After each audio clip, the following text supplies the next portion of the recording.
The ultimate goal of business is to make money and not to become an influencer. Oh, gusto kong i-picture nyo yan, post nyo sa Facebook at Instagram. I gotta tell you something, guys. Some people in this business, they think they need to become an influencer to make money. That is a problem. Napakamarami pong influencer dyan, walang pera. Being an influencer, it has no relationship with making money. When I started my business, my goal is to make money, not to become an influencer. Naging bunga na lang po yung influencer. The funny thing, hanggang ngayon medyo hindi pa ako sanay na yung term na influencer because during my time, we are all entrepreneurs, that's all.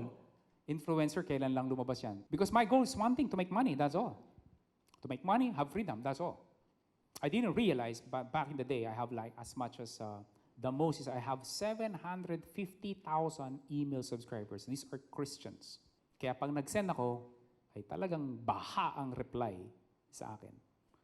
People thanking me for the inspiration, for the wisdom, for the revelation. People are praying for me, which is very, very good. I'm like, ooh, a lot of people are praying for me.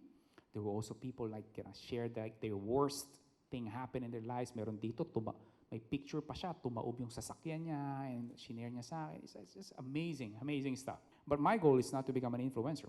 My goal then is to make money. I don't think Bill Gates launched his business because I'd like to become an influencer. Hindi niyo ba napapansin? Pagka naging successful na yung business nila, bigla sila nagiging influencer. Baliktad, mga kapatid. Alibaba, Jack Ma, nobody knows him. Nung naging successful siya, naging bilyonaryo, suddenly influencer. Gary Vaynerchuk, though he's one of the, sabihin na natin, nagpo-promote ng influencer marketing and so all that. He started his wine business not to become an influencer. He just want to grow his dad's business to make money. So it has nothing to do with becoming an influencer. It has nothing to do on being popular. Do I make sense?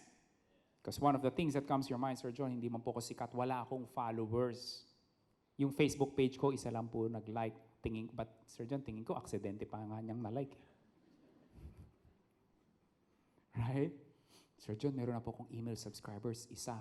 Pero ang email niya po kasi is 12345678910@gmail.com eh. Fake pa. It's not about that. Wait, before you go, do not forget to click that red subscribe button below. Appreciate it. Thank you for watching.